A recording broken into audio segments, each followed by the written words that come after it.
Ассаламу алейкум мекендештер, арбаңыздар. Бүгін болсо силер менен бир жаңылык жана бир эскертүү. Жаңылыктардан болсо 21 октябрдан тартып Россия Федерациясына учуп келатканда ПЦР тест биздин мекендештерге тапшыруу кереги жок. Муну болсо 20 октябрда Анна Попова, Роспотребнадзордун жетекчиси кол койду. Ошонун негизинде ПЦР тести бардык чет элдик жарандарга Россияга учуп келатканда кереги жок. Машина менен келатканда да кереги жок, самолет менен келатканда да кереги жок. Бул бир аз болсо дагы биздин кыргыз мекендештерге жеңилдик.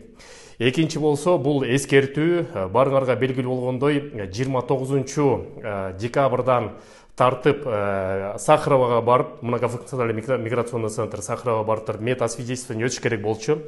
Ошону болсо 29 декабрга чейин келген мекендештер өтпөйт эле. Эми закон өзгөртүлгөн, эми өтүш керек. Сөзсүз түрдө мекендештер ошон үчүн 29 декабрга чейин эгерде силер Россия Федерациясынын территориясына келсеңиздер, анда ушу жаңы жылдын аягына чейин, тактап айтканда январдын 10-на чейин 2023 барып туруп сөзсүз түрдө ошол медосвидетельствование өтүп коюшуңуз керек. Бул мыйзам.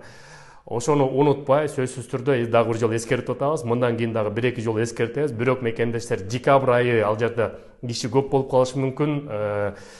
Ошон үчүн азыр эч ким жоктоо, очередь жоктоо барып туруп тапшырып, ошонун баарын өтүп алганга. Ал силерге 1 жылга берилет медосвидетельствование. Сак саламат болуңуздар мекендештер. Жаңылыктар болсо бөлүшүп турабыз. Силер менен Кыргыз диаспора кеңеши төрагасы мен Кубанычбек Осмонбеков. Көрүшкөнчө.